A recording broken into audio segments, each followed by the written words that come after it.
Olá, sejam bem-vindos a mais um episódio do Mentoráveis, um lugar de gente interessada e interessante. Hoje a gente vai bater um papo aqui com duas feras da gastronomia. Não sei se são eles que preparam, mas eu sei que os caras dominam essa área aqui, né?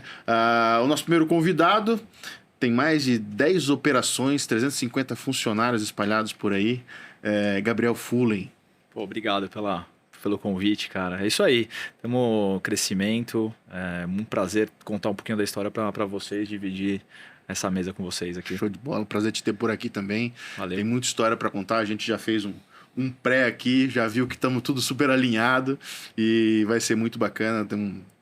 Tô ansioso pelo nosso episódio aqui. Nosso segundo convidado, que hoje é assim, um episódio bom, a gente já vem parrudo, né? Então já vem com dois fera mesmo. O Léo, sócio do Cozi, um baita restaurante. Para quem não conhece aqui em São Paulo, eu sou sou até, como é que eu posso dizer, suspeito em falar, porque eu já frequentei algumas vezes, conheci lá, inclusive, né? Em cima tem o Caruso, a gente pode falar um pouquinho mais sobre isso também. Gosto de um charuto, quem gosta. Tá lá um lugar também muito bacana, uma experiência incrível, tá lá com gente interessada e interessante, né? Vamos puxar um pouco para nós também aqui. Seja bem-vindo, Léo. Muito obrigado pelo convite.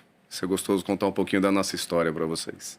Muito bacana, muito feliz em poder recebê-los por aqui. Está todo mundo com água certinho. Só preciso, antes de tudo, senão o pessoal ali briga comigo, pedir um recadinho aqui, né? Deixar os nossos recadinhos para quem começou a nos assistir, para quem já nos acompanha e não nos segue ainda, não sei o que está esperando, vai ali, aperta no sininho, se inscreve no nosso canal, começa a seguir o nosso canal aqui no YouTube.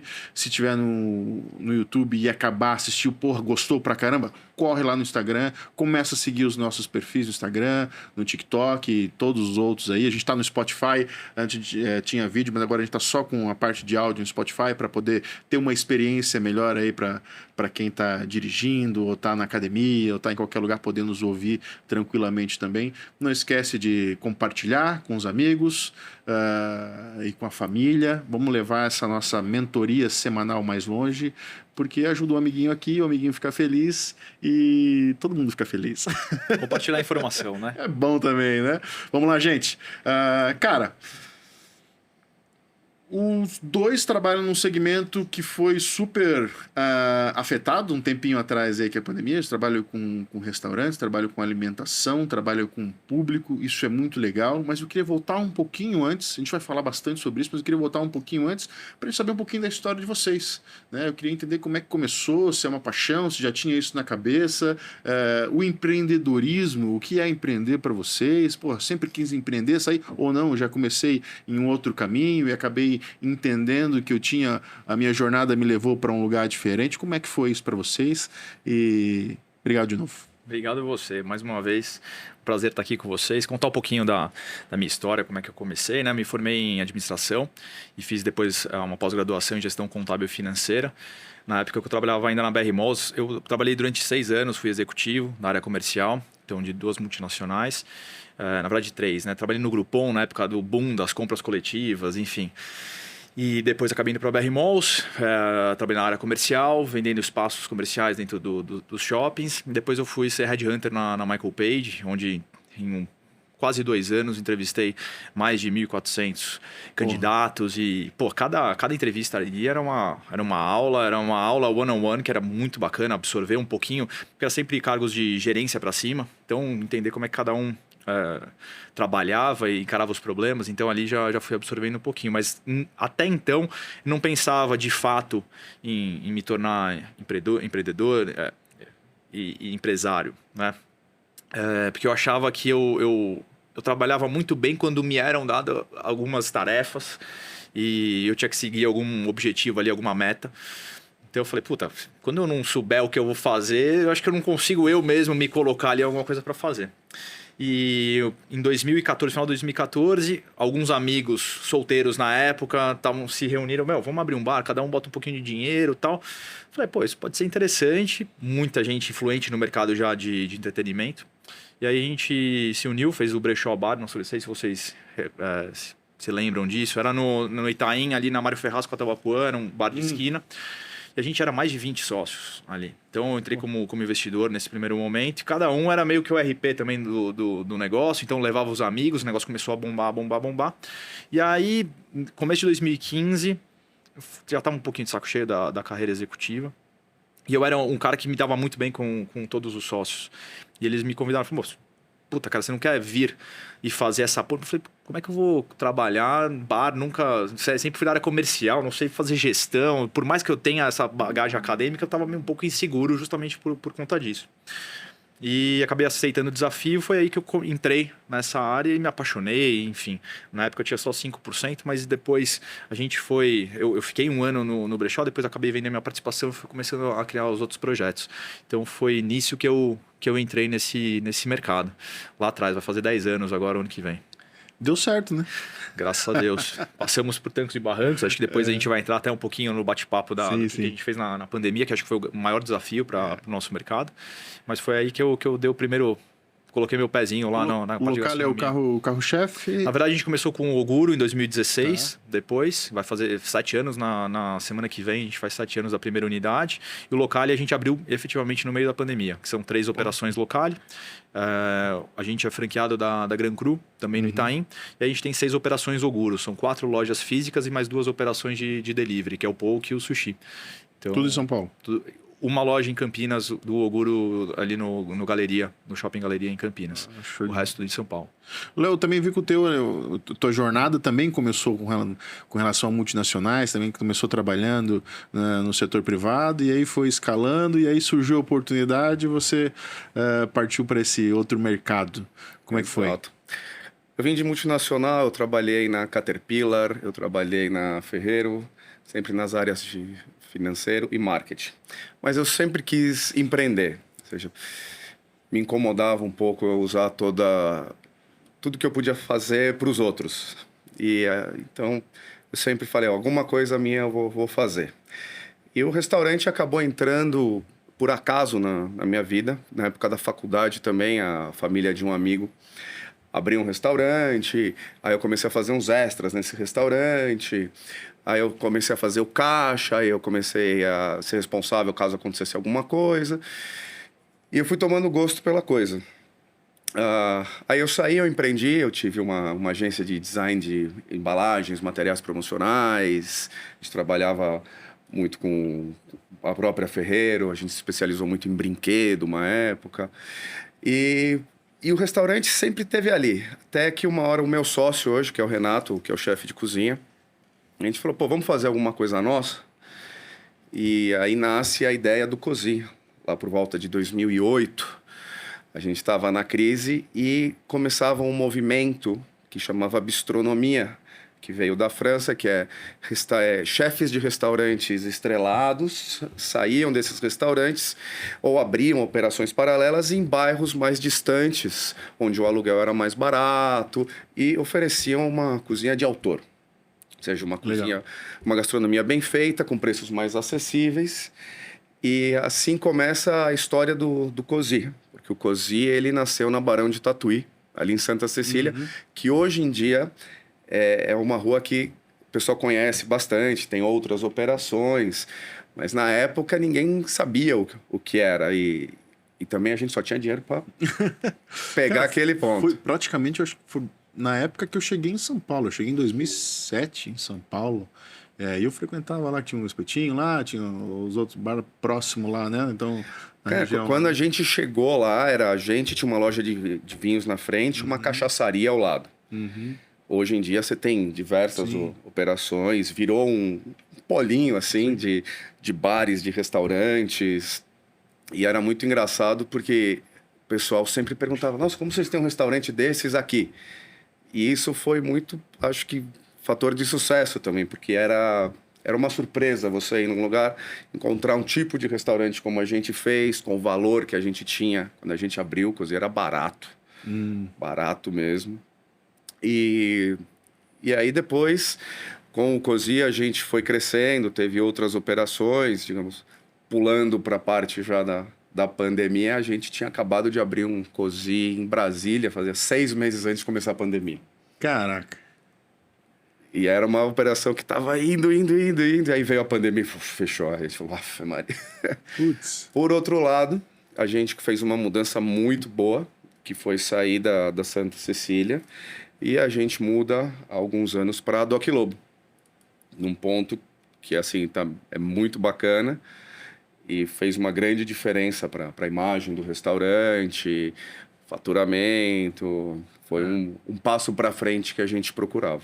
Quem não conhece a Doc Lobo é no Jardins ali, realmente o ponto é incrível ali. Uma coisa que me chamou a atenção, e acho que é muito legal até a gente falar, que os dois tiveram operações iniciadas em momentos de crise. Certo? 2008, a crise gigante que teve lá, e pensar em abrir qualquer coisa, normalmente o que se faz é tipo, não, deixa eu guardar o meu dinheiro e segurar ele aqui, porque eu não sei o que vai acontecer, né? Mesma coisa agora na pandemia, abrir local, pô, no meio daquele fervor, daquela coisa toda, fechando tudo, é um movimento totalmente o contrário, né? O que levou vocês a fazer isso? Claro, tem a coisa, porra, querer empreender, e aí teve... Mas nesses momentos, teve alguma coisa? Tipo, essa oportunidade, porra, uma ímpar e chegou, como é que foi? Eu acho que assim, a gente empreende nesse mercado, parece clichê falar, mas com uma paixão. De acreditar que aquilo falta de fato no mercado e a gente quer oferecer isso da melhor forma. Então, independente muito do momento atual, acho que as pessoas sempre estão buscando uma forma de entretenimento através da gastronomia, né? Que a gente estava conversando um pouquinho antes da gente entrar no ar, é exatamente isso.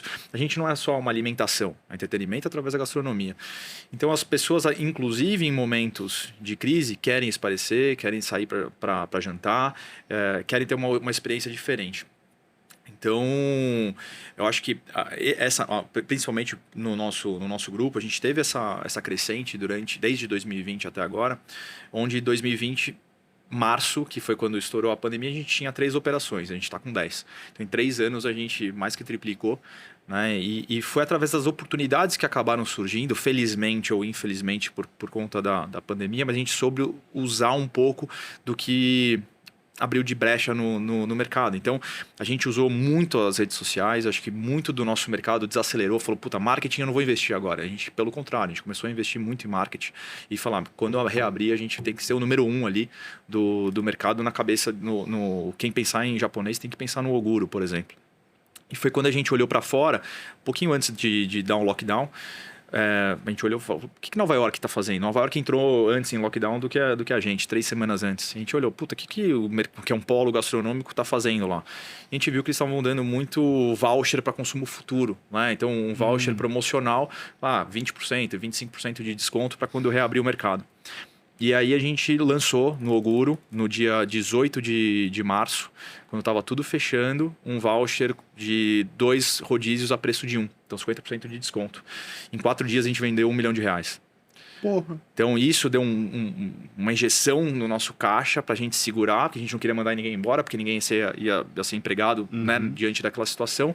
A gente fez nossa operação de delivery começar a engatinhar, porque não tinha nem embalagem própria, a gente começou na marmitinha, cara. Então depois a gente fez uma embalagem bacana, tudo. Então foi esse start de marketing que a gente fez, de fato, usar nossas mídias sociais, que já eram muito engajadas, né, com nossos clientes, para dar essa injeção de caixa para a gente conseguir girar bem na pandemia com o delivery. Então aí foi uma coisa, usamos os nossos colaboradores de todas as casas para fazer delivery, graças a Deus performando super bem e ainda continua nossa operação de delivery. Então foi um pouco disso que a gente conseguiu, foi meio que, cara, não tem como dar errado, não pode dar errado, não foi, olha, vou fazer isso porque agora é hora de expandir. Não, acabou acontecendo dessa forma, entendeu?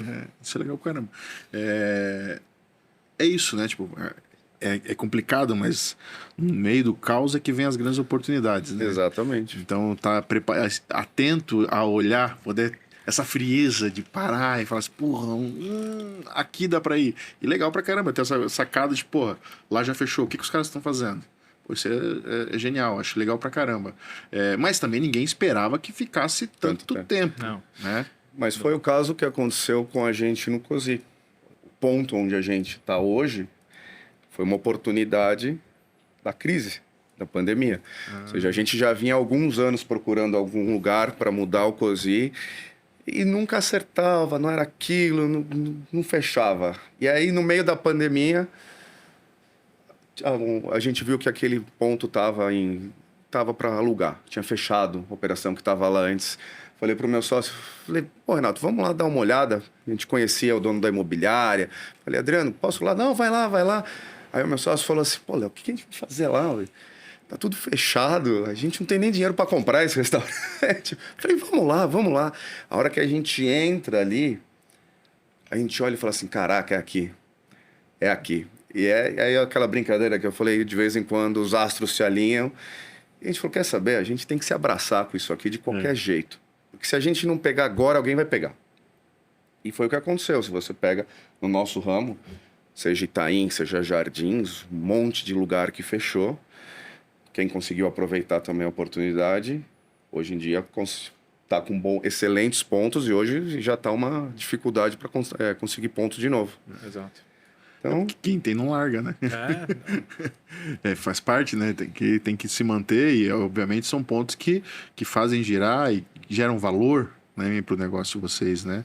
Eu acho que isso é muito, muito bacana. Mas o time, por exemplo, vamos lá, aumentou a operação, mas o time mudou, certo? Porque tinha lá algumas pessoas do time teve que reestruturar, teve que mudar de lugar, vamos lá, né? Os garçons, tipo, não tem ninguém para atender, o que eles fazem? Acabaram virando montadores dos nossos combinados que a gente começou a entregar no delivery, nesse momento, né? A gente ficou em lockdown 4 meses, cara. Se você for para pensar, né? Foi de março até... Então foi março, abril, maio, junho e julho a gente voltou. Então foi quase 5 meses, na verdade. Aí você volta só com o almoço, lembra? Era só almoço e depois foi aumentando. Que loucura. Parece que, né, faz uma década isso, não faz tanto tempo. E a gente acho que apaga algumas coisas da nossa memória, porque, cara, foi muito traumático. A gente fala, o que a gente tem que fazer aí? Libera uma parte aí com a casa reduzida, não é nem só o horário, mas a casa reduzida. E aí o que a gente tinha de fluxo não se pagava, né? Sim. Então, assim, já é muito difícil. Nosso mercado tem a margem muito espremida. E aí você trabalhando em horário espremido, com uma capacidade também espremida, a gente teve que rebolar muito para conseguir Tinha passar por isso, distância de né? mesa. Distância de mesa. Então você... Enfim, foi assim, um teste de resiliência muito, muito forte. Mas, pessoalmente, eu consegui ficar tão concentrado porque eu sabia que qualquer descuido ia tudo por água abaixo. Então era assim, vai ter que fazer dar certo. Então assim, não tem tempo para lamentar, né? Putz, é óbvio, você fala, meu, tá foda agora, não sei o que, mas vambora, vamos para cima. Mas não tem tempo de lamentar e é sempre buscando alternativas. Foram quase 3 anos sempre buscando alternativas para conseguir elevar o faturamento. E aí chega em 2021, outro lockdown perto da Páscoa. Isso aí. Mais um mês parado. Que foi também desesperador, porque a hora que você estava começando a voltar as coisas, pum, para de novo. Que foi onde surgiu a minha operação do Poke Delivery. A gente começou só com sushi delivery, depois eu falei, mas tem que inventar mais alguma coisa para faturar. E vai. Então... Isso que eu ia perguntar, teve alguma estratégia, algum insight que vocês tiveram que realmente, porra, isso aqui é o que me salvou? Isso aqui que realmente, porra, me deu um fôlego que eu precisava. Eu tinha um estoque de bebidas muito bom no restaurante. É? Isso me ajudou bastante. Quando voltou não estava tão grande. Exato. Eu acho que essa questão do voucher foi uma, o delivery foi outro. Na verdade, o delivery ele estava fazendo você trocar dinheiro, né? Não dava para... Só para manter. Só para manter. Então, você trocava ali para manter os funcionários, enfim, não foi um momento que você conseguiu ganhar dinheiro. Eu acho que é muito difícil. Porque até a parte de, vamos falar, mudar um pouquinho a questão aqui, não da venda, mas sim da compra, a distribuição, como é que funcionava essa logística de, porra, você trabalha com comida, trabalha com sushi, tem que estar o peixe tá fresquinho. Como é que funcionava isso para os caras trazer? Tinha lugar? Como é que era isso, essa compra também de insumos para... Porque tem que estar sempre, o giro é muito alto também. Sim. Quer complementar? Então. Não, pra gente, a gente trabalha a gente recebe peixe todos os dias, né? Nas nossas casas. A gente conseguiu ser abastecido, até pelo grande volume que a gente tem, né? A gente talvez tenha acabado sendo priorizado pelos nossos fornecedores, então a gente não teve problema com relação a isso. E então, nessa parte de abastecimento, a gente não sofreu tanto, a gente sofreu com a inflação. Né? Então, acho que, bom, beleza, você recebe, mas você vai pagar mais. Então, a gente chegou a pagar o dobro do que a gente pagava de diferença de um ano do pré-pandemia para depois, dobro no preço do salmão, que é o carro-chefe hoje do Oguro. Né, de restaurante japonês. Então, talvez as massas a gente acaba fazendo mais em casa e não tem uma oscilação tão grande. O nosso caso é bem diferente do deles, que trabalhavam forte o delivery. A gente não tem um delivery forte, assim, a nossa comida, ela não viaja bem. Ou seja, as massas são feitas na hora, as massas recheadas a gente recheia na hora dos pedidos. Então, o que acontece? É um prato que ele tem que ser consumido, ele sai da cozinha e vai à mesa. Então, você fala assim, vou mandar um risoto para delivery, vou mandar uma massa. O risoto, se ele esfria, ele vira uma maçaroca, parece uma massa corrida. A massa, ela continua cozinhando. Então, na época da pandemia, o que a gente fez foi... A gente fazia um tipo de prato, fazia só 100 unidades desse prato, e quem comprar, comprou. E foi um lance muito mais institucional do que financeiro. Porque você falou, o delivery você acabava trocando dinheiro, ou seja... Mas pelo menos para te manter vivo, para manter você aparecendo, para as pessoas lembrarem. Na época, o meu sócio ele fazia também umas postagens ensinando a fazer pratos em casa. Legal. Então, assim, mexendo em cima disso. É legal porque, de certa forma, acaba pegando aí, vamos lá, o gatilho da escassez, né? Tem 100 pratos. Exato. É isso. Acaba mexendo um pouco de brand. Legal e aí a gente fazia uma coisa assim, pro cara finalizar em casa, entendeu? Legal. Então, por exemplo, aí a gente fez o lobster roll. Então, a gente fazia o pão, fazia o salpicão de lagosta, tinha os mini brotos, aí a gente mandava pro cara, como você faz? Você pega uma manteiguinha, passa no pão, dá uma esquentadinha nele. Você conseguiu manter a experiência, que é do que a gente estava falando. O cara, experiência em casa. Não era só live do sertanejo, mas o cara finalizando o prato dele na A gente fez também eventos para empresas. Então, o que você fazia? Você montava o kit, enviava para casa dos colaboradores. Então, sei lá, era uma coisa para 30 pessoas. Então, eles recebiam o kitzinho e aí você entrava numa live com o pessoal e você falava, bom, vocês receberam isso. Aí agora vamos fazer isso. Pega isso aqui, esquenta. Pega isso aqui, faz aquilo outro. A experiência. Então, assim... E o nosso método de administração, ele é sempre muito defensivo. Ou seja, basicamente, você imagina assim, faturou, aí você lucrou 10. Desses 10, a gente divide em 3. Sendo que uma parte é sempre do restaurante. Então, a gente sempre vai aumentando o caixa do restaurante. E foi isso que manteve a gente vivo.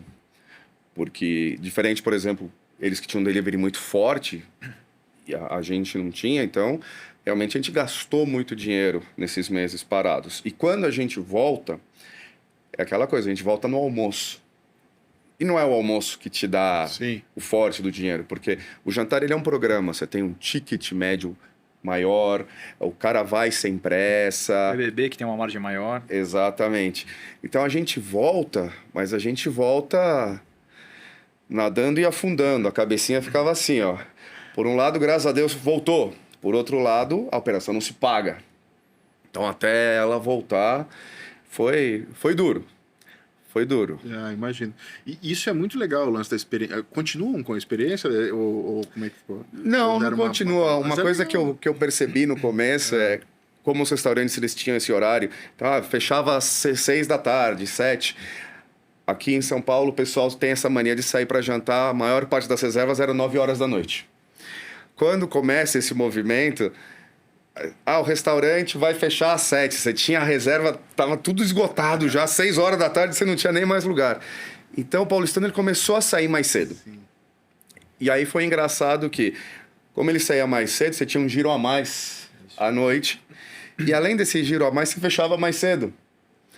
E durante muito tempo a gente notou no Cozi isso daí. Hoje em dia já está mais equilibrado. É isso que eu ia te perguntar, né? Para você, manteve... Não, agora já voltou. Pra gente é um pouco diferente. A gente tinha um giro, o último giro do Oguro era lá pelas 11h30, meia-noite, a galera ainda sentava para comer. Agora não tem mais, mas às 7 horas da noite está cheio. Então a gente trocou o giro da meia-noite pro giro das 7. Então o cara... Que é ótimo. Normalmente, 8 e pouco, ele já saiu para o segundo giro. E antes não tinha isso. Então começava a encher umas 7h45, 7h50. Então, isso eu ainda noto. A refeição está acabando um pouco mais cedo. Não, eu vejo do 100% do movimento, eu acho que a gente já está bem parecido com o que era. Tanto que a gente nem fazia mais reserva para as 21 horas. A gente voltou a fazer faz pouco tempo. Entendi. E aí, alguma atitude futura que vocês tomaram? Pô, já que a pandemia veio, esse ensinamento veio, vamos falou, pô, de 10 a gente separa aqui em 3 fatias, uma fatia para o negócio, uma fatia para os sócios e tal. Mas tem mais alguma ação que vocês têm pensado e tem para esses 10 minutos de cagaço, como eu falo sempre, né? que vocês já começam a pensar para o mercado de vocês mesmo? Porque o mercado tem uma, como falou, de inflação, de produto e tal, tem uma volatilidade ali que tem que ser sempre acompanhada bem de pertinho, né? Vocês têm alguma regrinha que vocês usam sempre? Não. Cara, na verdade a gente sempre foi muito conservador com relação a isso, né? Então, porque a gente sempre estava olhando para uma expansão, né? Então, desde antes da pandemia. Então, a gente tinha um certo caixa também. A gente não dividia em 3, a gente fazia 50% era caixa, 50% a gente dividia entre os sócios, né? E na época eram 2 operações que, né, a gente ainda estava investindo. A gente tinha acabado de inaugurar a unidade do Oguro dos Jardins, que a gente começou no Itaim e do Jardins. A gente estava reformando para abrir o local de café. Então, há alguns anos a gente já estava reinvestindo, não só poupando, mas reinvestindo e colocando em outro projeto para fazer essa expansão. Então, isso sempre foi muito forte, muito enraizado no nosso grupo, de ser conservador com relação a isso. Acho que é importante realmente você entender que o sucesso vem de um negócio forte. Exato. Né? O cara da Avan sempre fala assim, cara, não é eu que tenho que estar rico, mas se o meu negócio tem que estar rico. É isso, porque perdura, né? Fica perpetual. Se o teu negócio é rico, ele vai conseguir se sustentar por muito mais tempo e vai atravessar realmente, vai conseguir aproveitar as oportunidades, né? Porque quando tem um caixa sobrando, de certa forma, tu tem uma oportunidade, tu consegue aproveitar. Se tu não tem, você é o primeiro a se desfazer. Exato. Né? Acho que nunca ninguém pensou que a gente ia passar por essa pandemia. Então, assim, todo esse dinheiro que era guardado era para isso, era para uma expansão, era para uma dor de barriga, era para uma oportunidade. Aí agora você vê que você... Acho que você tem que guardar um pouquinho para uma futura pandemia que pode acontecer. Mais um motivo de preocupação. Né? Mas lá no Cosia também tem o Caruso. Certo? Sim, no andar de cima, que era nossa área de eventos, hoje fica... O Caruso é do grupo também? Ou... Não. O Caruso é Caruso, Cozinha, Cozinha. Achei que era de vocês. Não, mas a gente atende eles lá com parte de refeição. De gastronomia. A comida que é servida lá pode ser a comida do Cozi, e a gente fez um cardápiozinho especial lá para cima também. Que é muito legal porque acaba juntando a experiência ali, tipo, às vezes é bem isso. Eu já fui lá várias vezes, tipo, janta no restaurante ali, depois, né? Ou o contrário, quando tô esperando alguém, vou lá, fumo um charuto lá, depois desse a gente janta. Então, tipo, São operações complementares. Legal. É um público interessante. Uhum. E é um público também, que eu te falo, muitas vezes carente de lugares para isso. Sim. Então, você ter um bom lugar, confortável, bem localizado, que você coma bem, que você beba bem, é um diferencial. E a gente falou bastante aqui antes de a gente começar sobre essa coisa tipo de não ser um lugar para comer, né? Tipo assim, ser um lugar para se viver, para ter uma experiência. Como é que vocês pensam essa coisa da experiência? Né? Como o cliente ele chega na loja, quando ele chega, como é que ele é recebido? Tem algum ritual, tem algum mantra que vocês têm, né? um roteirinho a ser seguido? Como é que funciona? Sim, agora a gente está cada vez mais olhando para essa experiência, né? E não ser apenas um atendimento ou um serviço, mas a hospitalidade. E a gente encarar os nossos clientes como convidados. A gente, principalmente ali no Itaim, na nossa rua, vamos usar da Manuel Guedes ali, a gente tem várias operações de italiano. Por que ele vai no nosso e não vai nos outros? Então a gente tem que estar lisonjeado por receber o nosso cliente e falar, cara, obrigado por ter vindo. Então, bom giorno, buonasera, a gente já tenta trazê-los para essa italianidade, né? E aí, para cada uma das casas, na verdade, a gente tem as 3 casas, né? Local de café, local de tratoria, local de restaurante. Cada uma tem o seu perfil. Café sendo um café-bar italiano, a tratoria com pratos clássicos italianos, carbonara, cacio e pepe, etc.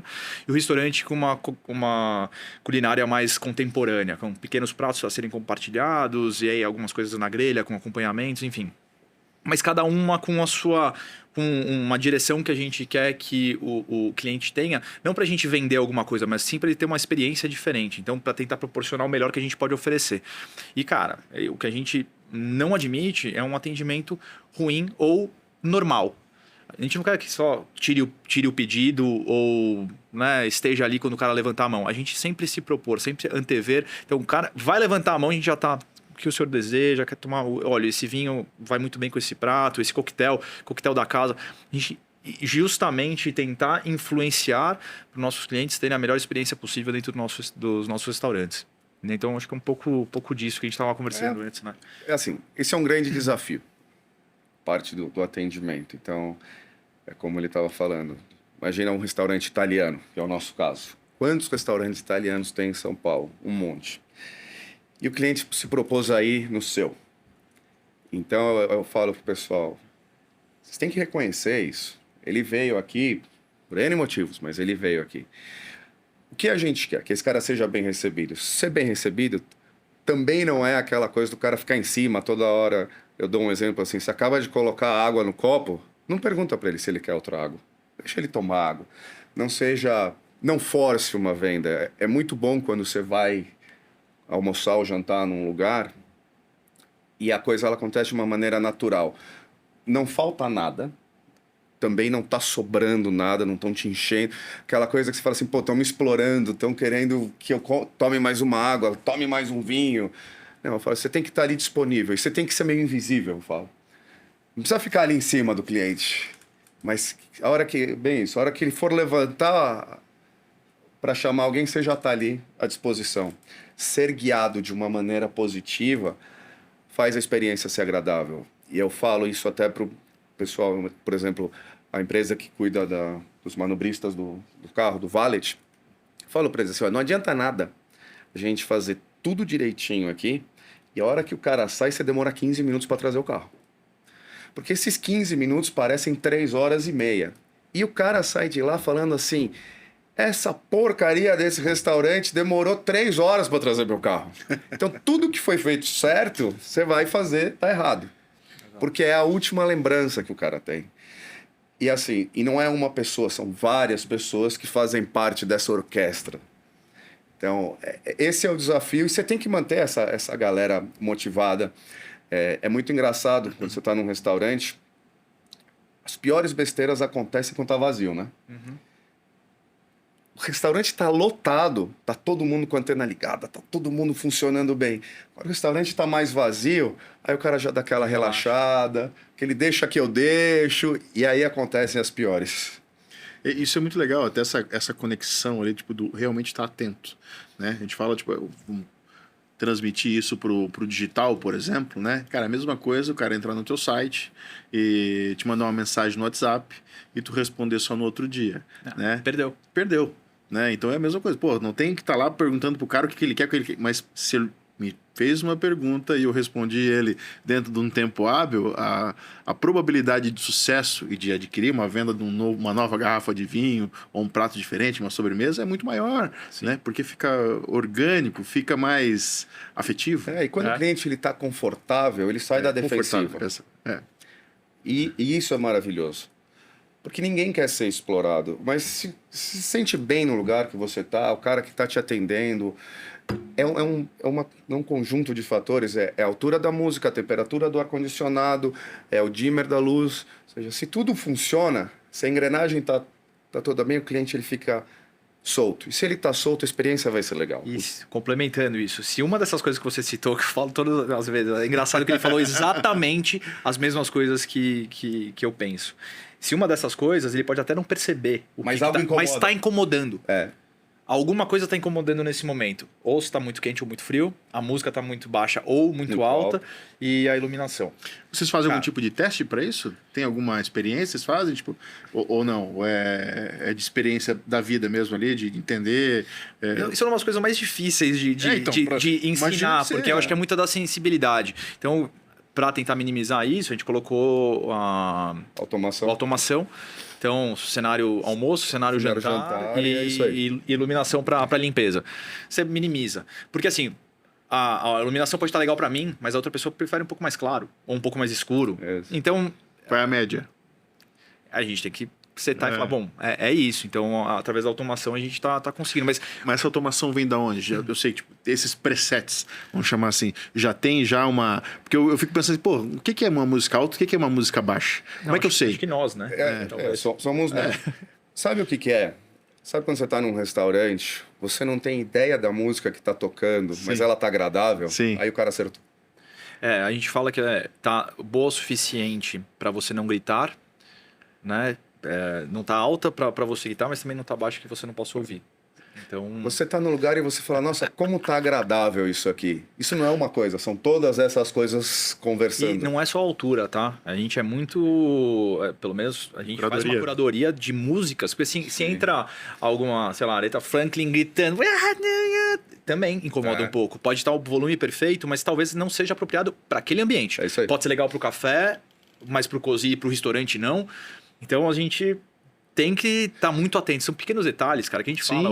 O restaurante, a gente é fábrica de produtos, a gente é atendimento, esse serviço e, cara, tem que estar perfeito, aquela experiência do momento. Então, tá o que a gente estava falando, o tipo de restaurante que a gente tem, ele não é um restaurante que a pessoa vai lá porque ela precisa comer. Ele é diferente. Ele vai lá procurando outra coisa. Ele vai procurando um bom atendimento, um bom ambiente, um bom drink, uma boa comida. Então ele vai procurando o quê? A experiência. E a experiência nesse tipo de restaurantes que a gente trabalha, ela está nos detalhes. Mínimos detalhes. Então esses mínimos detalhes fazem toda a diferença. Porque se você coloca aquela luz branca em cima, você já matou a experiência. Você pode ter a melhor comida, o melhor atendimento, mas você não tem o melhor ambiente. Então ele é delicado. A nossa diferença está no fator uau.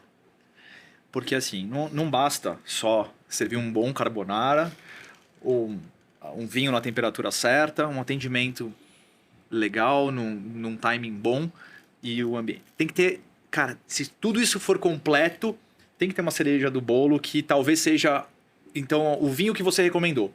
Puta, foi perfeito. Então, esse é o uau. Você fala, cara, tudo perfeito, mas o que será que foi que casou melhor? Essa nossa eterna busca pela perfeição, que na verdade não existe, a gente fala perfeição. Não, mas, cara, é sempre o cliente perceber que a gente está se esforçando muito e sem forçar, deixando um ambiente agradável, porque é um momento que o cliente está lá para desopilar do dia a dia, para relaxar, seja no almoço, que é o almoço executivo, seja no jantar, que saiu do trabalho e você quer acalmar, ou no final de semana, etc. Então é um momento de desopilar mesmo. Sim, mais do que a escolha, é o horário nobre, Sim. Né, da vida das pessoas, que é onde realmente elas se desconectam de toda a sua vida, de trabalho, de família, assim, em casa, de cuidar para poder ir lá e ter um tempo para si. Exato, nada então, melhor que você sentar, estar numa mesa com amigos, com familiares, passando um bom tempo. Sim. Tempo de qualidade, né? Tipo, isso. O horário nobre, então o que você quer para esse horário? Eu quero que seja o melhor possível, né? E é difícil atingir isso. Isso é muito legal, assim, né, cara? Você não vai agradar todo mundo. Não, isso é impossível. Ponto. Não adianta, você não vai agradar. É o que ele falou. Para mim a luz tá boa, mas para ele de repente não tá. A gente tem que chegar num meio termo ali. Você nunca vai agradar a todos os clientes. Então assim, de vez em quando você recebe umas cacetadas e fala assim: veio pouca comida. Aí você fala, como veio pouca comida, cara? Tem um balde de comida aí. Tava muito alto, tava muito baixo. Exato. Tava muito frio. Não, sempre tem. As pessoas são diferentes, né? Óbvio. E é isso, é diferente. Você tem que agora agradar o máximo possível de pessoas sem perder a sua identidade. Isso, perfeito. Porque as pessoas, é o que ele falou, é o lance do wall. E o wall pode ser a indicação do vinho, pode ser um serviço de mesa, e pode ser qualquer coisa que vai fazer o seu diferencial, vai fazer o cara voltar. Eu falo assim, quando um restaurante inaugura, ele tem um boom, assim. Então vamos falar na média, não sei se vocês concordam, assim. Na média ele tem um boom, e aí ele tem essa alta, e aí depois de um tempo, ele vai ter uma quedinha. E essa quedinha vai ditar a velocidade cruzeiro dele. Porque quando você está num momento de inauguração, você é novidade, você sai em tudo que é lugar, as pessoas têm curiosidade, então você vai receber um público muito alto, e aí você vai filtrar os que gostaram, os que não gostaram, e aí você leva a sua velocidade cruzeiro, e aí você vai melhorando a sua operação. E é sobre isso, não é sobre você receber um cliente. Sim. É sobre esse cliente voltar mais vezes. E te indicar. É isso. NPS, LTV, começamos a falar de negócio aqui. Porque é aquela história, o cara que sai... Não é fazer, tipo, não é só fazer realmente o prato especial, tem que cuidar do todo, né? Então o negócio E o negócio é o seguinte, o cara pode ir 100 vezes no seu restaurante. Se na última vez pisaram na bola, cara, ele não volta. Então, assim, e o cara que sai bravo, ele fala para um monte de gente. Na estatística, na média, ele fala para 10 pessoas, né? E o cara que sai feliz fala para 3. Isso serve para avaliação também. Google, Instagram. O cara, ele vai perder o tempo dele falando para criticar mais do que para elogiar. Muito mais. Então... Se o cara sai puto da vida, ele vai sentar ali, cara, ele vai escrever um negócio desse tamanho, aí a sua média de estrela cai, porque o cara, você tem um monte de 5 estrelas, aí vai mete uma estrela e sua média já caiu. Foi lá para baixo. Para quem está assistindo e acha que é fácil, né? Todo negócio, todo mercado realmente tem os seus desafios e isso eu já imaginava que era bem complexo, né? E como é que vocês estão vendo o mercado agora? Pós-pandemia, a coisa já um pouco mais estabilizada, falou, tipo, teve uma inflação gigante com relação aos produtos, voltou ou não voltou? Como é que vocês estão vendo isso? Deu uma inflação, né? A inflação deu uma apertada desde o ano passado, agora deu uma estabilizada, até alguns preços voltaram a dar uma leve caída. Eu acho que deve ficar mais ou menos nisso, né? Eu acho que aquele... Ano passado, por conta também das eleições, estava um calor do momento, muita incerteza. Eu acho que agora as coisas já estão acontecendo, né? Então, a previsibilidade está um pouquinho melhor. E isso dá uma estabilidade para todos os mercados. Então, eu vejo com bons olhos isso. E aí, para o nosso mercado, o segundo semestre sempre melhor, né? O primeiro, para nós restaurantes, eu não sei como é que foi para você, Léo, mas novembro, dezembro foi bem ruim por causa da Copa. Para a gente, né? Que não é bar e etc. Novembro e dezembro não foi bacana. Muita gente viajou. Foi quando já...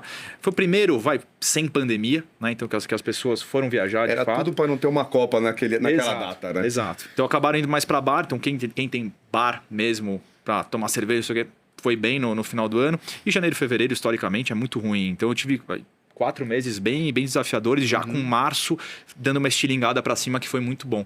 E aí, depois... abril, etc., deu uma estabilizada e agora tende a dar um boom para cima de novo até o final do ano.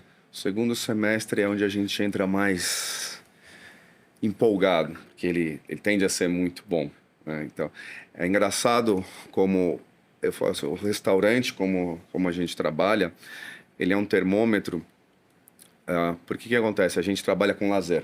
Certo? A gente não está na parte de alimentação, a gente está numa parte de lazer. E no momento de crise, você sente que a primeira coisa que você corta é lazer, certo? Sim. Então você está acostumado a sair para jantar 10 vezes por mês. Ó, a gente está meio apertado, vamos sair só 5. Então nós somos o primeiro mercado a sentir e o último a voltar. Então ele é muito, muito sensível. Então, assim, o final do ano para a gente, ele é muito especial. E aí quando veio a Copa, você fala assim...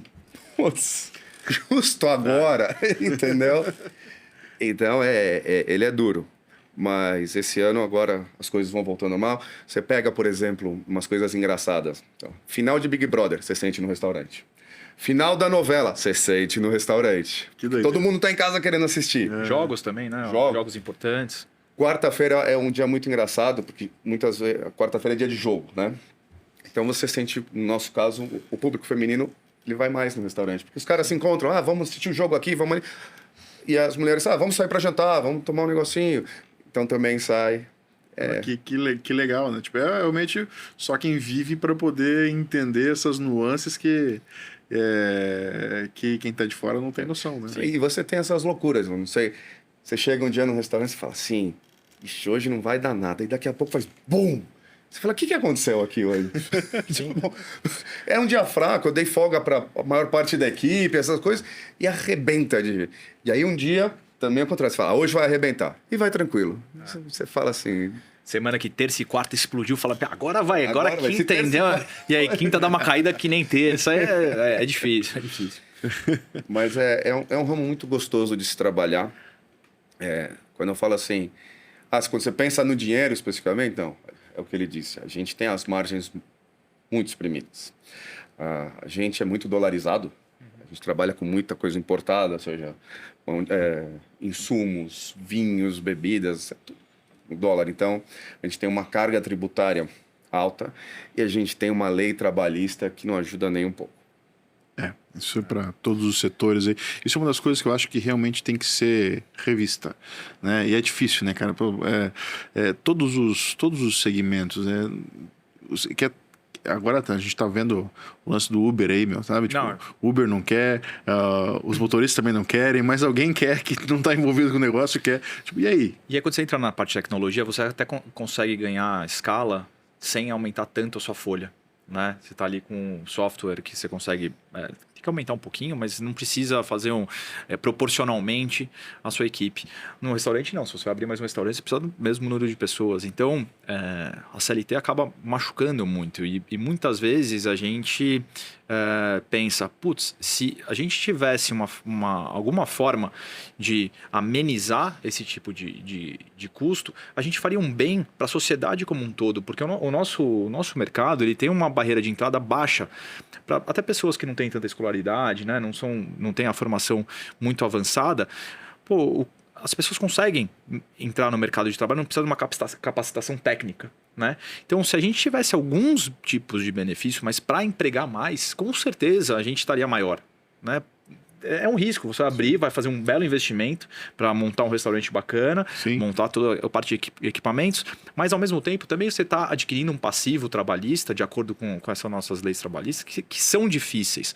A gente poderia ser muito mais, a gente já mas ser muito mais um agente transformador para a sociedade, por ter essa baixa barreira de entrada para os profissionais dessa área, mas acaba sendo um pouco podada por esse ambiente que não é muito favorável para a gente. A quantidade de empregos que o nosso ramo gera é grandioso. E, falando sobre a escolaridade que está falando, é isso. Você tem nos restaurantes pessoas que muitas vezes não terminaram a própria escola, e esse é um cara que está ganhando mais do que um pós-graduado recém-formado. Então, assim, sim, existe ali dinheiro, existem pessoas que estão trabalhando, estão ganhando dinheiro de verdade. E é óbvio que para o restaurante, para a empresa, a gente quer pagar cada vez mais. É aquela história, quanto melhor eu pagar meus funcionários, mais felizes eles tendem a estar, mais eles vão render. Só que aí você tem uma série de coisas atrás, como a lei trabalhista, que a hora que você começa a fazer a conta, você fala, não consigo pagar mais do que isso. E aí começou com aquela história da caixinha. A caixinha foi incorporada no salário. Até então ela não era. Então ela foi incorporada. Aí o que acontece? Você começa a recolher mais imposto. Só que aí vai o governo e eles te falam, beleza, você vai colocar a caixinha no Lerite, isso vai incidir fundo de garantia, férias, 13º, rescisões. Só que aí você também pode, você vai pegar e você vai reter, vamos lá, arredondando 30% da caixinha do funcionário. E para você explicar isso, cara? Porque a caixinha, no nosso ramo, ele vale muito mais que o salário. Sim, eles ganham muito mais de caixinha. Ou seja, o salário é o complemento. A caixinha é o que vale a pena.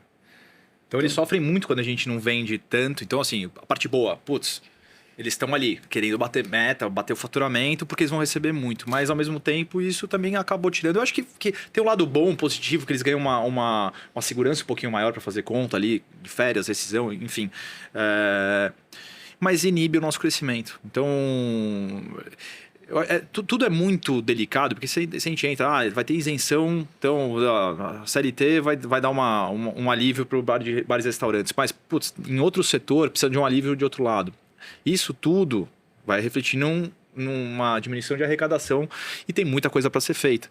Então, eu acho que o nosso país deveria brigar um pouco pela redução de gastos da máquina pública e usar mais nós empresários para gerar mais empregos e a partir de gerando mais emprego, aí gerar mais arrecadação, não mais arrecadação com menos negócio. Você pega, por exemplo, em alguns países, a hora que você abre uma empresa, você já não começa do mês 1 recolhendo imposto. O país ele te dá um certo incentivo. Fala, vamos lá, eu quero que você cresça, eu quero que você performe. Legal, vamos lá.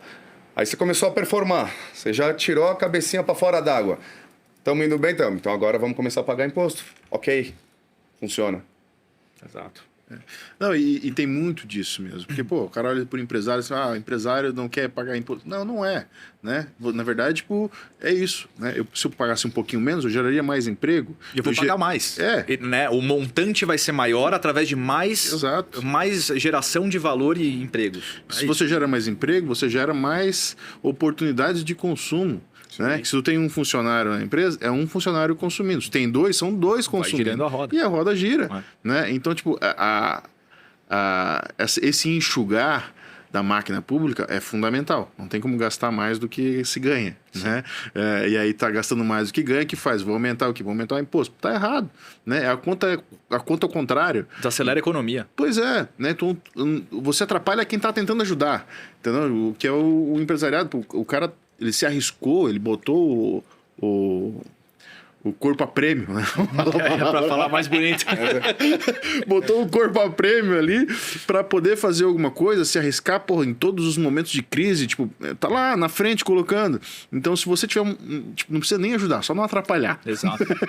Não, eu falo assim, no país que a gente vive, o micro e o pequeno empresário, que é o nosso caso, se você faz muita conta, amigo, você não vai abrir nada. Exato. Faz nada. Porque, assim, na estatística, você já nasceu morto. Só que aí a gente tem aquela paixão, aquela gana, a gente fala, não, isso aqui a gente vai fazer dar certo. E é um suadouro. Mas não precisava ser tão difícil, não precisava ser fácil, só não precisava ser tão difícil. Nem Até fala. complementando, Léo, acho que o médio que tá tentando virar grande, acho que esse é o pior. Nossa, é aquela Porque você não área é nem cinza. grande, nem pequeno, porque o pequeno ainda tem alguns benefícios, que é, vai, Tá no simples. Isso. Então você já não tem um peso a folha não tem um peso tão principalmente na grande. folha. Então, a hora que você quer virar grande, Existe essa área cinzenta de você quer faturamento. mesmo? Tem que virar grande virando. Você né? quer Tipo, mesmo? tem Não, que você ir tem indo. que quebrar. Porque assim, o cara do Simples é o cara que fatura em média 400 pau por mês. Isso. E qual que é o grande barato do Simples para restaurante? Folha de pagamento.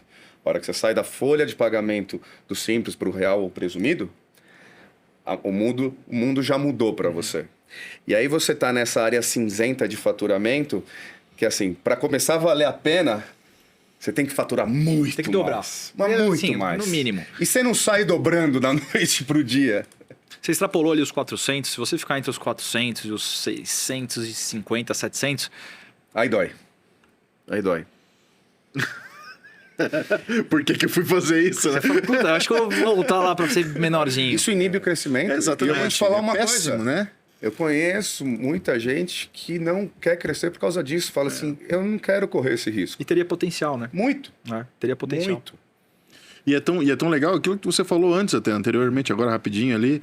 E, cara, também poderia funcionar não só para quando tá abrindo, mas de repente para esse intervalo. Pô, vai dar o próximo passo? Então vou te dar mais um incentivo aqui para tu dar o próximo passo. Então, ó, por esses 6 meses aqui que tá faturando, não tem problema. Vou te manter aqui no Simples mesmo assim, até tu conseguir alavancar durante um ano, sei lá, continua no Simples, né? Você vai adequando a coisa. Exato. Vai... E eu acho assim, cada mercado tem a sua especificidade, ou seja, o que ele falou. Na tecnologia, você não tem uma diferença tão grande quanto a gente. A gente tem muito funcionário. Porque para essa máquina girar, você precisa de muita gente. Então, assim, é muito difícil você crescer e falar assim, ó, preciso contratar mais 30. Isso não é assim. Não é assim, preciso contratar mais 30. Isso eu posso pagar, isso eu posso pagar, aquilo. Então, é complicado. E tem alguma ação sendo, tipo, vocês veem no retrovisor aí que tá acontecendo? Tem alguma atitude sendo tomada para isso ou não? Ou não tem nada próximo? Vamos falar com essa galera aí, vamos chamar Precisaria. esse pessoal. Acho que muito tem se falado da reforma, né, tributária, o que nos assusta um pouco. Também, porque... Né? Tudo bem que ela vai ser serviço... progressiva, só vai de fato virar a chave depois de 5 anos, mas quando virar, todo mundo vai sofrer, cara. Não é... Vai todo mundo sofrer. A gente vai ter que botar isso E cada negócio é um, né? Exato. É muito difícil generalizar. Você tem que adaptar ao ramo de negócio. E é isso que ele fala. Depois de 5 anos, se a coisa estiver como está desenhada agora, é uma quebradeira geral no nosso ramo. Mais uma. Por exemplo, a gente teve alguns avanços na parte trabalhista, mas tá aí, deu um passinho para trás de novo, que foi a tal da sucumbência. Uhum. Por exemplo, é muito normal do pessoal da nossa área, você tem muito trabalhista. Porque, assim, basicamente, você faz tudo como você tem que fazer, tá? E isso foi engraçado porque a gente fez uma vez uma consultoria para um pessoal que veio de fora do Brasil para abrir um restaurante aqui. E eles não conseguiam entender a nossa lei trabalhista. Eu falei, não tenta, porque você não vai entender. Assim, você pagou tudo direitinho, bonitinho, certo? Certo. Aí ele foi lá e te meteu um trabalhista, certo? Certo. Qual é o risco de perder? Certo? Certo. Como certo? Aí você vai fazer um acordo, certo? Certo. Por quê? Porque o advogado fala, olha, é melhor você não correr o risco e fazer o acordo. Então, aí quando teve a sucumbência, isso deu uma diminuída. Só que aí quando revogam isso daí, ou seja, um cara que trabalha e você ganha R$1.500 por mês, depois de um ano ele pode entrar com um processo te pedindo R$200 mil. Por quê? Da onde? Por quê? Sendo que ele não tem que provar nada, você tem que provar tudo que ele está falando. Então, assim, e aí você aumenta o quê? Por mais que você fale, pô, fui lá, mostrei tudo e não perdi. Você perdeu. Porque você já teve que contratar um advogado. Você teve que usar tempo, dinheiro. Você tirou da sua reserva de expansão É isso. para isso, além de tudo. Entendeu? E aí, aí você conta também com... Existem pessoas de má fé como em qualquer lugar. Mas no nosso ramo é tão fácil você falar assim, pô, aquele cara lá é escolado, ele entra no lugar já pensando em sair. E aí que eu acho que tem que entrar essa união do nosso mercado, da circulação de informações ser mais ágil, mais confiável. Léo, eu vou até mais... Acho que tem que ser de todos os mercados. Sim. Em todos. Porque é bem isso acontece a toda hora. O cara vai lá e... Tem o patrão ruim? Tem. Todo lugar tem. Tem um funcionário ruim? Tem. Tem o bom e o bom? Tem também, né? Mas e aí que tá, né? Acho que pros dois lados. Cara, o cara ali sempre me fode, nunca paga nada em dia, isso aqui também tem que ter, né? Então ele tem... Mas só que aí hoje ele tem o Serasa lá, então tu consegue dar uma olhada, o cara não paga ninguém, então o score dele tá baixo, né? Só que o outro lado, quem defende, né? Porque quando tu falou, isso é injusto pra caramba, né? Se eu tô te acusando de alguma coisa, eu tenho que provar que tô fazendo uma coisa de errado. E aí se eu não consigo... Aí é o contrário, mano. Eu que tenho que provar que eu fiz tudo certo, sendo que eu já acertei tudo certinho, já coloquei no...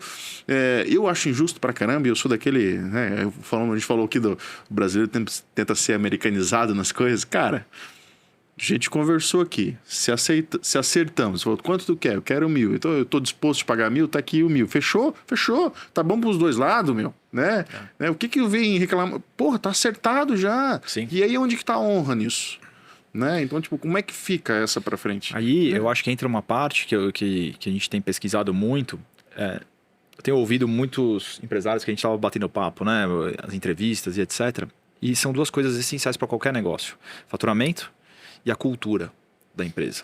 Se você cria uma cultura forte, investe na sua parte de RH, então contratação, toda a parte do processo seletivo, de treinamento, a pessoa que talvez já seja de má fé não vai se sentir bem num ambiente forte de cultura. Legal. E aí esse cara vai ser expelido naturalmente, né, desse ecossistema. O cara que já entrou para fazer uma malandragem, você tem 3 meses para identificar o cara. Identificou, tchau. O cara não é bom pra gente.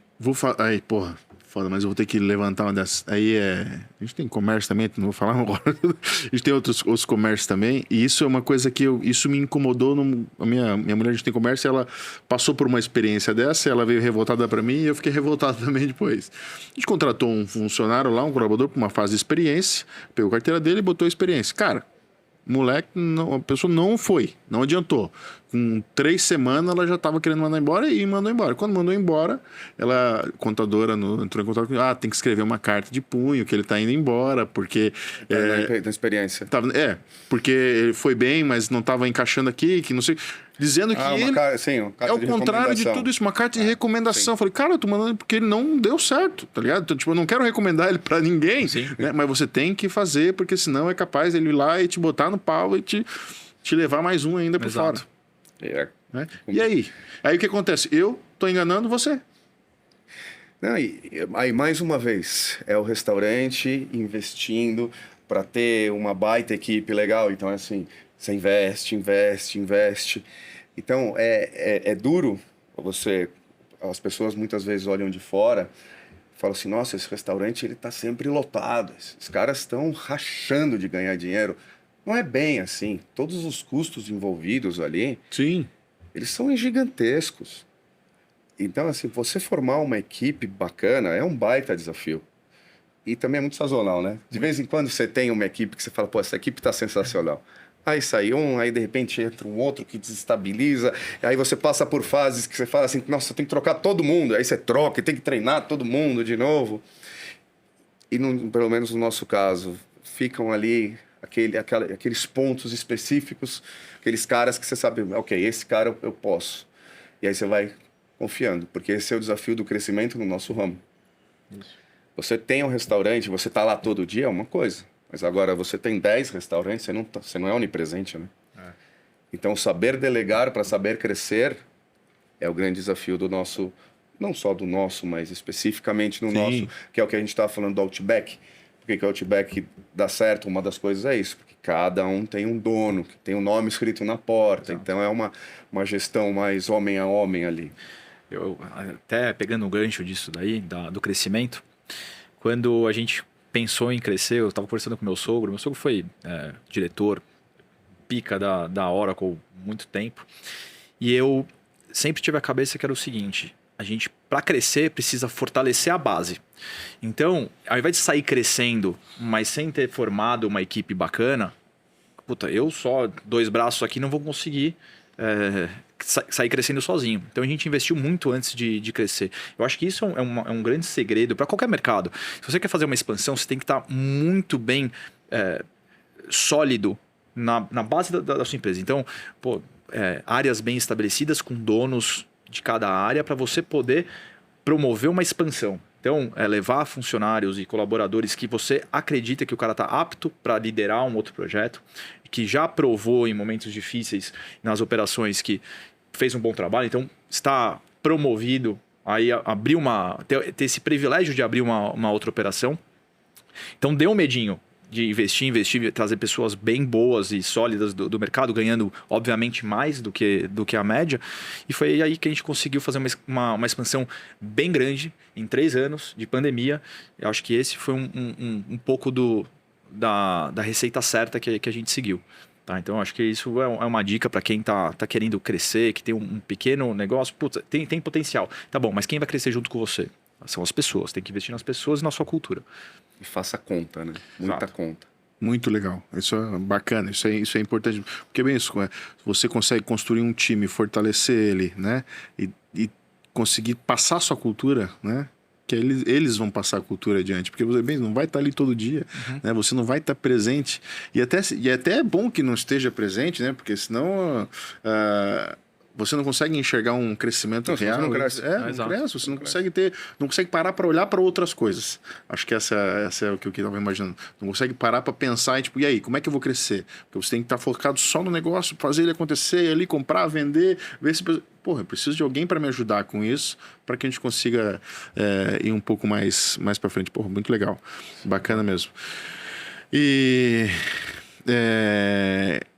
cara, e aí para frente, pro local, pro Grande Clube, como é que vocês estão imaginando esse futuro para frente aí de vocês? O que vocês têm em mente? Tem mais expansão para vir por aí, não? Tem boas oportunidades aparecendo. A última inauguração que a gente fez foi em junho. Então, que foi do Locale Restaurante, o nosso caçula ali dos locales. Justamente porque a gente cresceu rápido durante esses 3 últimos anos. E agora é olhar para dentro e melhorar todos os nossos processos também, administrativos, Legal. operacionais. Mas dá uma coceira porque ainda tem muita coisa bacana aparecendo. Então, a gente tem que estar ligado em boas oportunidades, mas ao mesmo tempo olhar e falar assim, pé no chão, estamos com uma equipe boa para crescer? Conseguimos? Então, a gente está exatamente nesse momento. A gente identifica, principalmente para o Oguro, um potencial de expansão. O Locale ainda olhando muito mais atentamente. Mas acho que agora é um bom momento da gente analisar. Tem oportunidades que você fala assim, agora eu não vou pegar nada, porque eu vou fazer isso, não vou ficar... Aí daqui a pouco aparece aquela oportunidade. Você fala, putz, eu não posso deixar de pegar. Não, é até motivo de piada na minha família. Eu falei, não, agora chega, cara. Eu fiz 5 inaugurações em 1 ano. Falei, cara, agora eu não quero mais ouvir de obra e tal. Aí dá 2 semanas, então, tô vendo um negócio aqui, mas acabou de falar que não ia fazer mais nada. É difícil. Isso é muito... Até a gente estava falando de expansão, né? Você falou que tinha tinha recém-aberto o Cozinha em Brasília, né? Que aí é uma expansão bem isso, porra, é longe, né? É longe. Então, como é que lindo, faz essa logística? Lindo. E é um mercado que eu gostei muito, Brasília. Pretendo voltar. Mas aquela história, né? Quando se fecha uma porta, abre outra. Quando a gente abriu Brasília, éramos em 3 sócios, então a gente ficava se revezando. É longe, mas é um voo de 1h40. Então, assim... Mas sempre tinha um de nós lá, e as cabeças, principalmente na cozinha, estava meu sócio, e as cabeças a gente via levando de São Paulo. Lá, passava um tempo, fazia um treinamento, passava para o pessoal, e aí a gente ia, principalmente serviço de salão e cozinha, o meu sócio colocando a identidade. E era muito legal. Funcionava bem, não era difícil. Mas aí a parte da pandemia acabou quebrando. Foram só 6 meses. E quando volta a Brasília, quando reabre o mercado, o Brasil continuava vazio. Não tinha... A gente estava especificamente num shopping, no Brasília Shopping. Então, a gente vivia muito do pessoal que ficava em Brasília, por exemplo, de terça, quinta, sexta-feira. E aí, de final de semana, acaba vivendo mais do pessoal que mora em Brasília. Brasília melhorou muito. Muito, muito. Tem grandes operações. Bom, hoje em dia até inaugurou o Nino faz pouco tempo lá. Mercado bem gostoso. Tô sentindo que logo tem um Cozinha aí de novo. Voltar pra lá. Direto pro Planalto. O Cozinha é uma operação que sim, a gente... por exemplo, voltando um pouco, a gente não tem um grupo investidor por trás, que nem vocês, não, só vocês. Então, assim, todos os passos que o Renato e a gente dá, eles têm que ser muito bem pensados, porque uma coisa é você ter um grupo investidor falando assim, a gente tem aqui X milhões, eu quero abrir em 3 anos X operações, e aqui a gente segura até esse patamar, vamos fazer acontecer. É bem diferente disso. Então, a gente recebe muita proposta e a gente analisa bem, porque é um negocinho errado que você faz, o preço que você paga é alto. E não é um modelo de franquia também, né? Não é bem diferente, né? Porque não é uma coisa para se replicar por esse carinho que você falou, da experiência, do cuidado.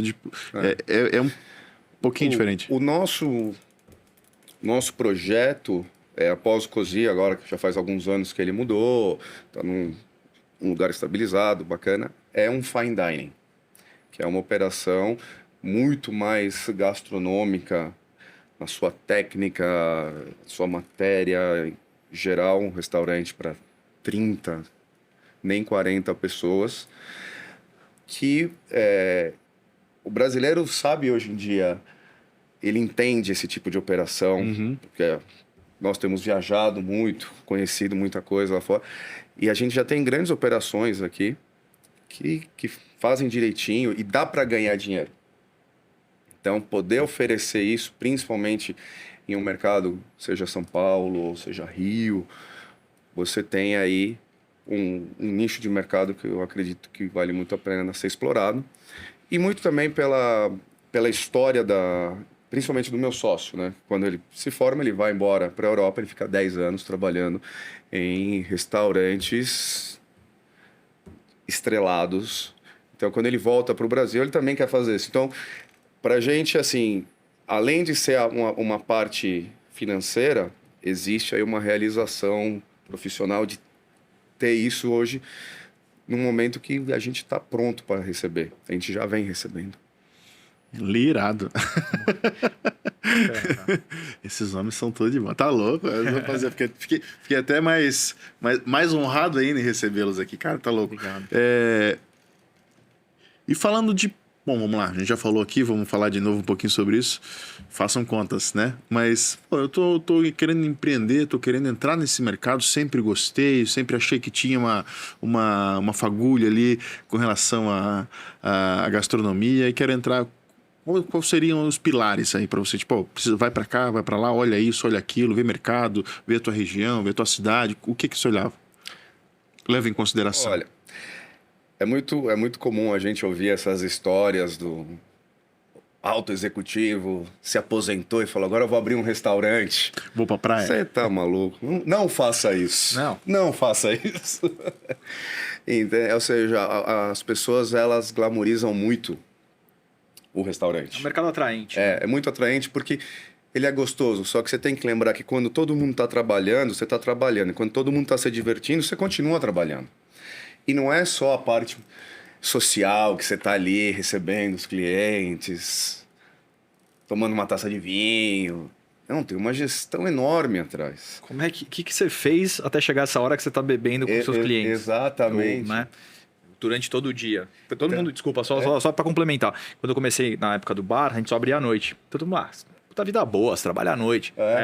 Como é que faz para chegar à noite tudo bonitinho? Né? Que nem esses caras que trabalham com balada, eu respeito muito. Eu tenho um amigo que trabalha com balada, eu falo assim, eu jamais conseguiria fazer o que você faz. Não dá. Então, assim, quer abrir um restaurante, pelo menos abra com alguém que já é do ramo.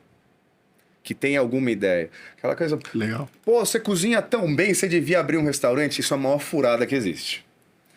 Uma coisa é cozinhar bem aqui para nós 3. Outra coisa é cozinhar bem para 3.000 pessoas.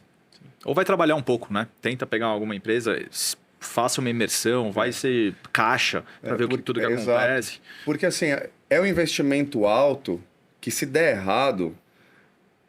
Você vai, eu gastei R$1 milhão para montar esse restaurante. Só ali entre mobiliário, maquinário. Você não recupera esse R$1 milhão na venda. Pô, mas eu paguei 100 por essa máquina. Você vai vender ela por 40, amigo. De repente ninguém vai querer comprar. Então, é muito normal você ver esses restaurantes vendem tudo, né? Uhum. Toda hora a gente tem grupos, toda hora tá chegando. É legal, cara, é legal. Mas tenta direcionar, que nem ele falou, vai trabalhar um pouco. Você conhece alguém que é dono de restaurante? Faz um estágio, estuda um pouquinho. É 24/7, né? Sim. Eu não sei o que é passar Natal em casa. É verdade. Porque a gente faz ceia de Natal no restaurante. Então no Natal, quando eu passo com a minha família, é porque eles vão jantar lá. Então é diferente. E a parte boa? A parte boa... Para mim, especificamente, assim... Tem que ter, né? Sim, tem que ter, né? Eu vejo, assim, como em qualquer negócio, acredito assim, o dinheiro ele é muito consequência, né? Sim, Se você só foca no dinheiro, parece que ele não vem. Mas quando você foca em algo que você fala assim, pô, eu gosto de fazer isso, o dinheiro vira uma consequência. Para mim, o ápice é quando você vê o cliente recebendo o prato e aí ele dá a primeira garfada e aí ele não fala nada, ele só fala assim, ó. Você fala... Estamos fazendo algo direito aqui. E aí o cara sai, de repente vem te cumprimentar, fala, pô, tava fantástico, tava sensacional.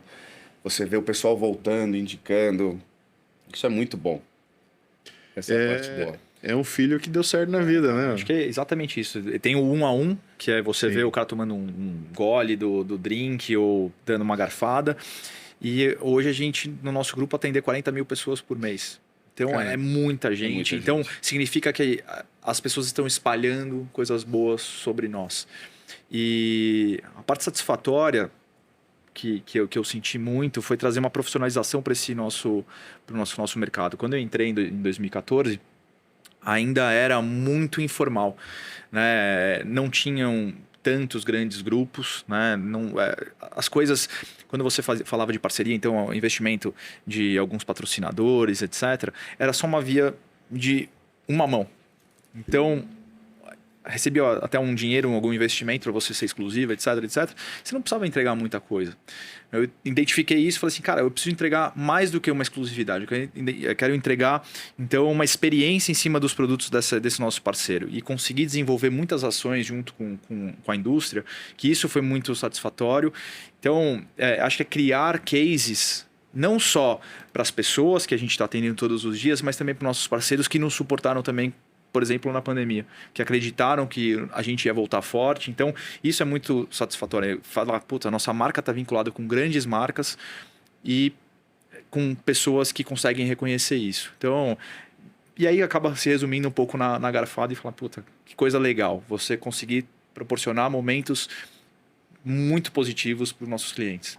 Isso é muito bacana, porque justamente aquela passagem onde você fala do voucher, né? Uhum. É a confiança e o carinho que se tem pela marca. Porque, pô, você vender R$1 milhão em 3 dias, 4 dias... 4 dias, né? cara. Foram 9.000 9.800 não sei quantos vouchers Para uma espera futura. para uma espera né? futura. Então, tipo, no momento que tá todo Olha mundo a pensando... confiança que existe. Olha a confiança. Olha que legal que é isso. Né? Olha que bacana que é poder ter essa chancela, esse carinho de, porra, tô fazendo direito. Realmente vou... Cara, alguma coisa de certo eu tô fazendo. É isso por aqui. aí. Sim, É isso aí. muito legal. Não, e tem muita gente boa nesse mercado. Empresários, gestores, tem gente muito bacana. A gente faz parte de um grupo que foi criado informalmente, por sinal você precisa estar lá, Qual que é? que é o Irmãos de Talheres. Tô lá. Ah, você Tô tá no no Irmãos? grupo. A gente É que eu tá não no- sou muito ativo, eu vejo, aí eu já passei algumas Então, mensagens ali no... Mas é legal porque o que acontece? Um dos idealizadores, que é o Ney, Sim. ele é hoje o vice-presidente do Sindicato de Bares e Restaurantes, ele tenta fazer assim, pelo menos uma vez por mês, um encontro com donos de restaurantes, sempre no restaurante um deles. E, pô, aparece muita coisa positiva nisso. E eu acho que são coisas que vêm melhorando, que podem ser positivas para todos nós. Ou seja, por exemplo, você compra arroz, eu compro arroz, que tal a gente comprar arroz junto e a gente vai ter um fornecedor que vai estar sempre ali chegando com a gente, não vai dar aquela quebra, a gente pode comprar melhor porque a gente vai se comprometer num volume maior. E como isso, tudo que vem, seja taxa de máquina de cartão, compras, funcionários... Fortalece o mercado também, né? Tipo, o fornecedor também se fortalece com isso, porque ele também se garante, pô, vou vender para dois uma vez, só não vou vender para um. Exato. É bom pra Pô, todo esse mundo. cara faz parte desse pessoal. Quando a gente fala desse pessoal, pô, desse grupo. Então, tem muita gente interessante, batalhadora aí, que o nosso ramo, ele exige, né? Exige. E precisa, né? Precisa de gente. Ele não é o realmente- horário comercial tradicional. É o que ele falou, é 24/7. Exato. Precisa de gente interessada e interessante. É isso. Gostei dessa. Uma hora vai pegar. Não, é isso. Caras, acho que é isso. Né? Sei que a gente tá com o horário apertado aí. Tem segunda-feira da semana, comecinho da semana sempre é mais puxado. O tempo é uma mercadoria escassa e muito valiosa. Mais uma vez, obrigado por vocês estarem aqui conosco, aceitar o nosso convite e poder estar batendo esse papo. Eu acho que é muito valioso para todo mundo, essa coisa que a gente fala da mentoria, da jornada que se passa para chegar em algum lugar, né? Pô, hoje, claro, os dois têm 2 restaurantes de sucesso, passaram por uma dificuldade gigante, como muita gente passou e não sobreviveu, né? Então, poder ver que dá certo, que é possível, que mesmo com os perrengues, mesmo no 24/7, no final tudo vale a pena. Eu acho que o empreender vale a pena, né? O empreender é bonito. Não, é bonito e não esquecer de ter resiliência, cara. É assim, constância, é uma disciplina com constância, com dedicação. Quando você está vivendo isso, parece que não vai chegar a hora, mas chega. Se você trabalhar com afinco, né, com a paixão não é aquela coisa que você só gosta, mas é uma coisa que você está querendo colher um resultado. Então é essa paixão que você busca, né, da disciplina de fazer todos os dias a mesma coisa em busca do seu resultado final. Então é saber que pode demorar um pouco, mas que se você continuar trilhando o seu caminho para onde você acredita, se informa e vai atrás que vai dar certo. Quando dá certo, tem um gostinho todo especial, Todo especial, muito especial. Você fala, eu sei o tanto que eu ralei para estar aqui. Então, você valoriza demais isso. É isso mesmo. Eu acho que, tipo, tudo que vocês falaram aqui, eu compacto 110%. Eu acho que empreender é isso. Empreender é entender que vai dar errado, né? Então, tipo... Tem tudo para dar errado, mas eu vou fazer dar certo. exato. Alguma coisa vai dar errado. Em algum momento, tem alguma coisa que vai querer te derrubar, né? E você ter essa resiliência, persistência de olhar, né? E saber, cara, eu posso fazer, né? Eu sou capaz. E continuar, que uma hora dá certo. Entender que o errado, entre aspas, é normal. É normal. Né? Mas o que você não pode perder é o foco de onde você quer chegar. Puta, vai ter Você obstáculo vai pra tropeçar, caramba. você vai bater a cabeça mas na parede, você vai chegar lá. E quando você chegar lá, depois que você passou por esse, você vai estar forte pra caramba pra continuar e passar por cima dos outros. Não é uma linha reta. Pode bater a cabeça de novo, só que não vai ser daquele jeito. Cara, eu falo, a gente fala, bom, eu sou mais da parte do digital, né? Então a gente fala sempre assim, cara, o nosso trabalho é resolver problema, né? Então por que tu acha que não vai ter problema também? Vai ter problema, cara. Né? Então nosso trabalho diário é resolver problema, algum tipo de problema de alguém. Né? Seja eu tô com um monte de produto em estoque que eu preciso vender para liberar espaço, seja alguma demanda específica de alguma sazonalidade, né? Tem que estar resolvendo o problema. E o importante é você entender que o perfeito não é não ter problemas, mas sim lidar com os problemas da melhor maneira possível. Acho que isso que é a chavinha para dar certo. Como resolvê-los.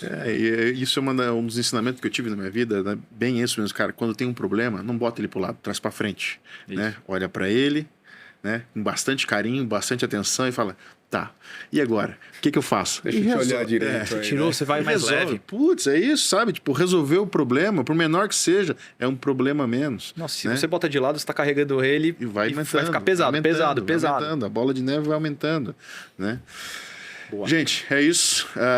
Cara, para quem quiser encontrar vocês, saber mais sobre os restaurantes, saber mais sobre os negócios, como é que faz? Restaurantes, @Oguro Sushi Bar e @locale.café, @locale.tratoria e @locale.restaurante. E o meu, @Gabi, com B mudo, Fullen, Fullen. Se a galera quiser uma dúvida aí, quiser saber um pouquinho mais sobre o mercado, né? Léo. Nossa, é fácil. @restaurante Cozi. E o Cozi é COSI e o meu é Leo_Hack. Um restaurante perto de você. Eu sou o Robson Tomás. A gente vai deixar todos eles ali na nossa descrição depois, no link. O pessoal que estiver vendo o nosso texto de apoio aqui no YouTube ou nos cortes, a gente também coloca lá no nosso Instagram. Siga a gente também lá no nosso Instagram, Mentoráveis Podcast. Não esquece, vai lá, segue a gente, compartilha, que isso é muito importante. Aqui no YouTube, se chegou até agora, muito obrigado pelo carinho, pela atenção de todos. Mais uma vez, vai lá, aperta o sininho, né? Se inscreve no nosso canal, aperta o sininho para receber novidade. Toda semana a gente tem um programa novo com uma galera dessa aqui de peso especial demais, trazendo um pouquinho de sabedoria, um pouquinho da sua jornada e o que enriquece demais a minha vida também, né? Que aquilo que a gente falou um pouquinho antes, falou que entrevistou quantas pessoas, né, lá no seu emprego anterior. Quase 1.500 pessoas. E isso nos enriquece também. Poder ouvir um pouquinho da história da jornada de vocês, muita coisa que vocês falaram aqui, eu não tinha nem noção de como funcionava, até na parte trabalhista mesmo, a gente tá falando um pouco sobre isso. É muito bom, muito prazeroso ter vocês e poder usufruir um pouquinho da jornada de vocês, e acredito que também seja para você que está nos assistindo aqui. Então vai lá, compartilha e se inscreve. Curte, comenta, compartilha. E aquilo tudo, meu, para todo mundo, não precisa só para mim, né? Não gosta, compartilha porque a pessoa também precisa. Às vezes ela precisa de um carinho, e se você faz um carinho, ela vai começar a gostar mais de você, você gosta mais Vamos compartilhar o amor. É isso. Não é isso? Gente, Boa. Muito obrigado por tudo, obrigado por ter vindo de novo. Obrigado. Valeu. Valeu, gente. Obrigado. Tchau. Obrigado, tchau, tchau. Valeu.